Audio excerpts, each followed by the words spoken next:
I came up to Caldmore House in the back end of the year because it was £9 a night with breakfast, and because nobody there would ask me anything I didn't want to answer. That was the whole of it.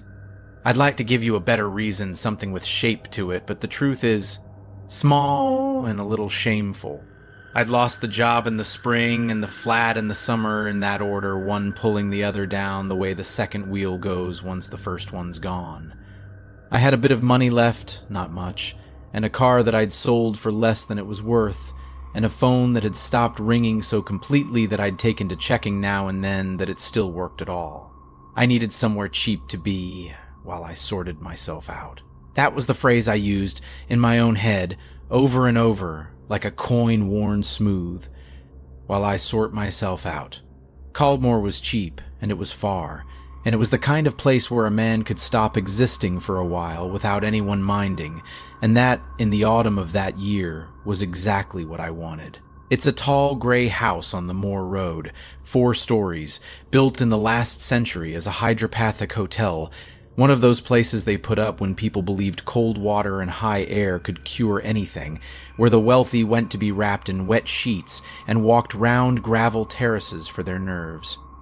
The cures went out of fashion, and the house went down in the world the way such houses do, from spa to hotel to guest house to whatever it was when I found it, which was a long-stay residence for people with nowhere particular to be.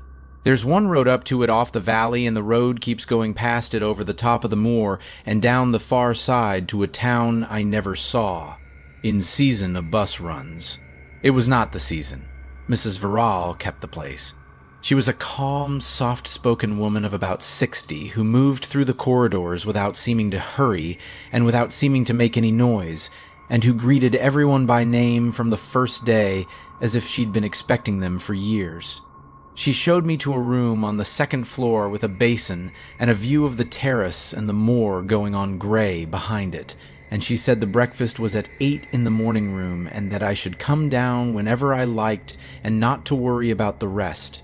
And the way she said the rest, I understood I was not to worry about the rest, that the rest would be looked after, that I had arrived somewhere I would not have to manage anything ever again. It was the most comforting thing anyone had said to me in a year. I should have run from it. Comfort like that is not given for nothing. The mornings were how it started, and I want to tell this in the order I noticed it, because the order is the thing that took me so long. I don't sleep well. I haven't for years. It's the one constant through every version of my life, the bad job and the worse one and the no job at all. At Caldmore, I slept worse than ever, lying in that narrow bed listening to the house tick and settle, and I got into the habit of being awake at the gray hour before dawn, sitting up at the window with a blanket round my shoulders, watching the light come up over the moor. It's a beautiful, empty time of day. Nothing moves out there but the weather, except that something moved.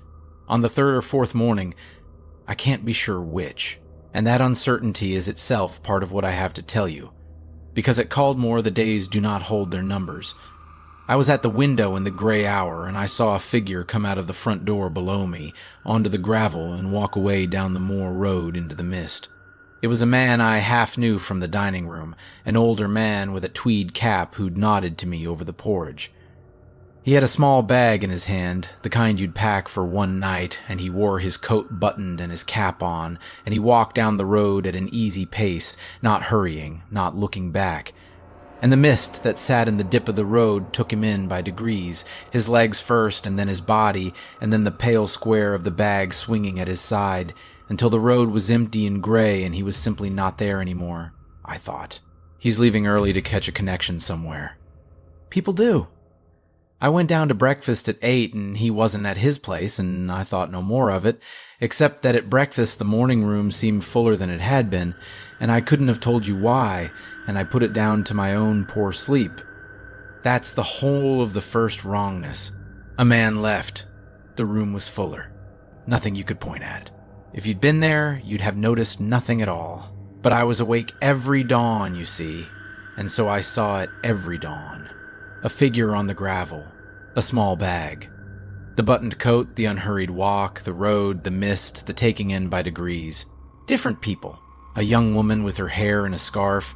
a heavy man who walked with a stick, a pair of them once, a couple who went down the road arm in arm, and I remember being almost glad for them, that they had each other for wherever they were going. And every one of them went the same way, at the same easy pace, into the same low mist in the dip of the road, and not one of them ever looked back at the house, and not one of them ever came back, and I never once saw any of them reach the top of the moor where the road went over and down to the town. And the morning room got fuller. That's the part I couldn't make sit right, the part that finally got under my skin and stayed there. People left. Every single morning, somebody left and did not return. And almost nobody came up the road. In all my time there, I think I saw 2 new arrivals, 2 cars laboring up from the valley, and Mrs. Verrall greeting them by name on the gravel as she'd greeted me. 2 came up. Many, many more went down. And yet the morning room, week on week, held more faces, not fewer. The long tables that had been half empty when I came were full now, and there were faces at them I was sure I'd never seen, and they were eating their porridge and passing the milk and saying good morning to me as if we'd shared that room for years. I never counted them.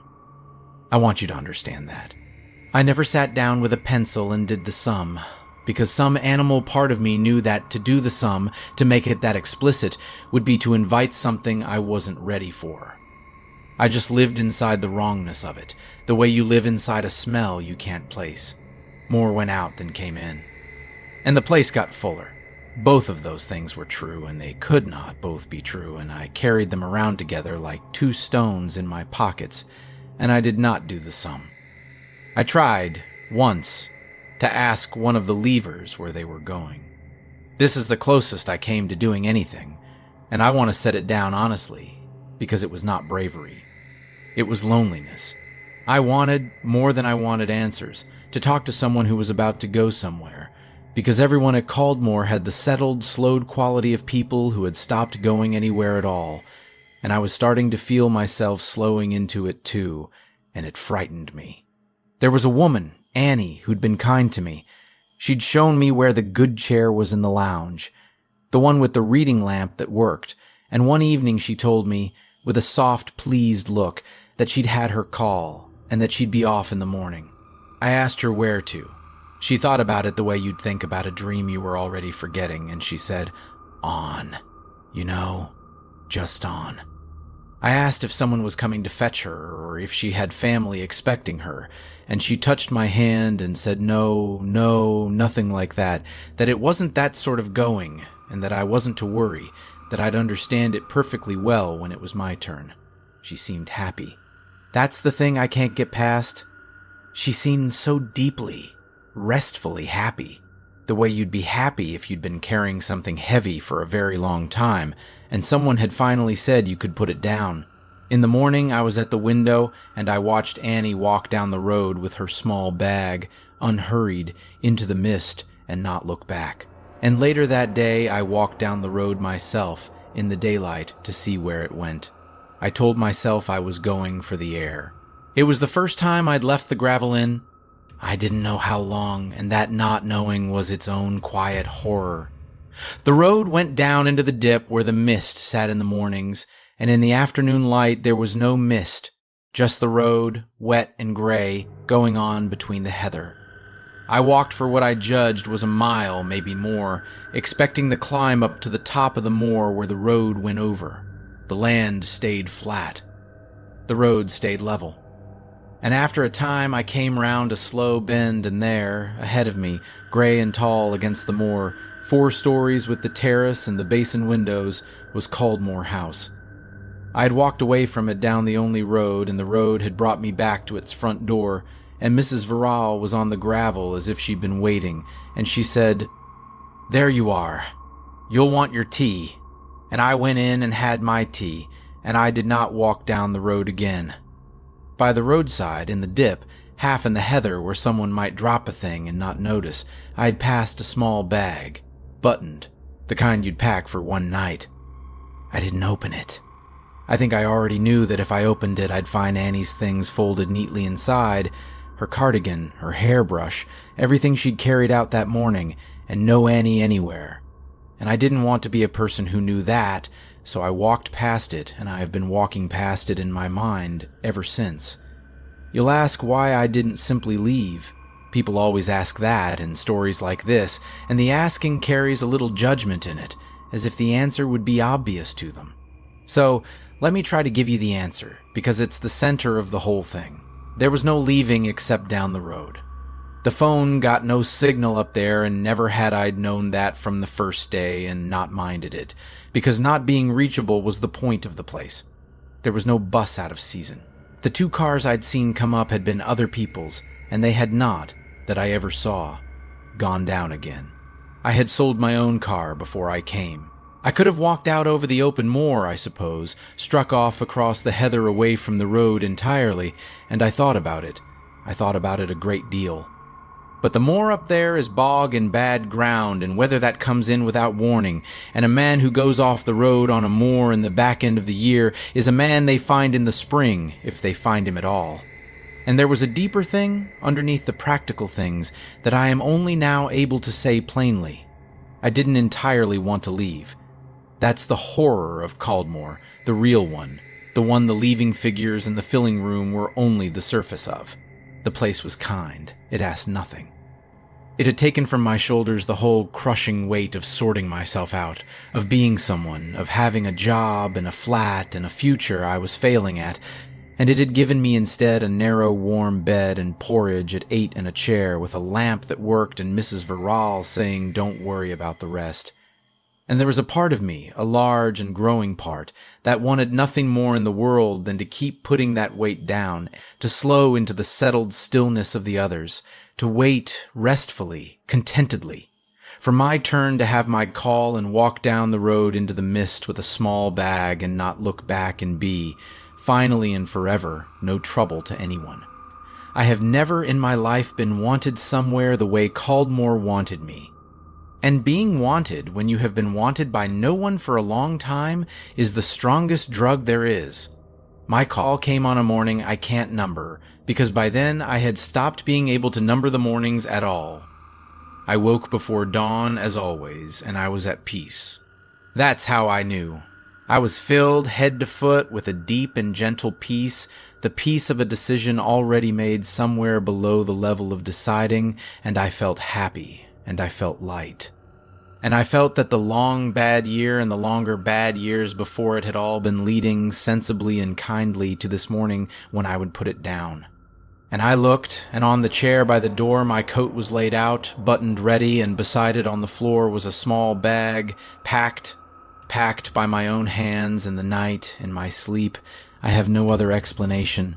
My hairbrush in it, and my few clothes folded neater than I have ever folded anything, ready for a journey of exactly 1 night, after which I would not need things anymore. And I wanted to go. God help me. I wanted to go more than I have ever wanted anything. I could feel the road waiting in the mist and the dip and the putting down of the weight, and every cell of me was leaning toward the door. What stopped me? And I have thought about this every day since. What thin and almost accidental thing stopped me? Was that I looked out of the window first, out of habit, the dawn watcher's habit. I looked out at the gray gravel before I went down to walk across it, and there was already a figure down there, just leaving, a man in a buttoned coat with a small bag, walking unhurried toward the road. And as he reached the edge of the gravel, he did a thing none of the others had ever done. He looked back, up, at my window. It was me. The man on the gravel walking away to the road was me, my coat, my walk, my face turned up to the window where I sat, and his expression as he looked up at me was not peaceful at all. It was the most frightened face I have ever seen. He looked up at me with my own face full of a terror so complete that it broke the peace in me like a dropped plate, and he shook his head. Once, slowly, no. And then he turned and walked on down the road into the mist, and was taken in by degrees, the legs, the body, the pale square of the bag, gone. And I was still at the window. I had not gone anywhere. I was sitting at the window with the peace draining out of me, and the old familiar dread flooding back in to fill the space it left, And on the chair by the door, my coat was still laid out and the small bag was still packed and ready. And somewhere down that road, smiling now, no doubt, at peace now, walking easy into wherever the road really goes, was a version of me that had answered the call. I never went down to breakfast that morning. I sat at the window until the sun was full up and the mist had burned off the dip. And then I unpacked the bag with shaking hands and put everything back in the drawers, every folded thing, and I hung the coat in the wardrobe, and I have kept it there ever since, and I have not let myself be that peaceful again. That was a long time ago now. I'm still here. I don't sleep at all anymore, which turns out to be the only defense. The call comes in sleep, it packs your bag and lays out your coat and fills you with that terrible peace while you're under, so that you wake already halfway down the road in your own mind. So I don't go under. I sit up through the dawns with the blanket round my shoulders and I bite the inside of my cheek and I think about the bad job and the worse one and everything that's heavy on purpose, because the weight is the thing that keeps you. The ones who put the weight down go down the road. So I keep picking it back up every dawn, the whole crushing load of having been someone who failed, and I hold it and it hurts. And the hurt means I'm still at the window and not on the gravel. And here is the last thing, the thing I most want to set down, because it's the part nobody could have guessed from the outside, and it's the part I can't stop seeing. I watch the morning room now. At breakfast, I watch the faces, the full, long tables, all those settled, slowed, contented people passing the milk and saying good morning. And once you know what to look for, you can see it in some of them. Not all, but some. More than you'd think. A tightness behind the calm. A man who holds his spoon a little too hard. A woman whose eyes go to the window in the gray hour and come back wet. People with shadows under their eyes from not sleeping. People biting the insides of their cheeks. There is a whole quiet society of us in that room. The ones who've had the call and refused it, who sit there every morning performing settled in for each other because to say it aloud, don't go down the road, whatever the piece tells you, the piece is the bait, would be to admit how badly we all want to, and how thin the thread is that any of us is hanging by, and how every single dawn it gets a little thinner. We never speak of it. We pass the milk. We say good morning. And every morning one more of us puts the weight down in the night and is gentled out the door and walks the road into the mist and does not look back. And the room, somehow, against all sense, is fuller than it was, because the moor is wide and the world is full of people with no one phoning them, people no one will count as missing, and the road up to Caldmore only runs one way, and there is always room for one more. I don't know how long I can keep picking the weight back up. It's heavy, and I'm tired, and the piece is patient. Some morning I'll be too tired, and I'll let it pack my bag, and I'll go down to the gravel and out to the road, and maybe at the very edge I'll look up at the window where the next sleepless one is sitting, and I'll find I still have just enough of myself left to shake my head at them. Once. No, it's not much to leave behind. But it's what stopped me, and it might stop them. And on the moor in the back end of the year, with no one coming up the road to fetch any of us, a single shake of the head into the mist may be the only mercy there is. Don't put it down. Whatever's tired in you, whatever the kind, quiet voice says about rest, don't put it down. Stay heavy. Stay awake. Stay at the window.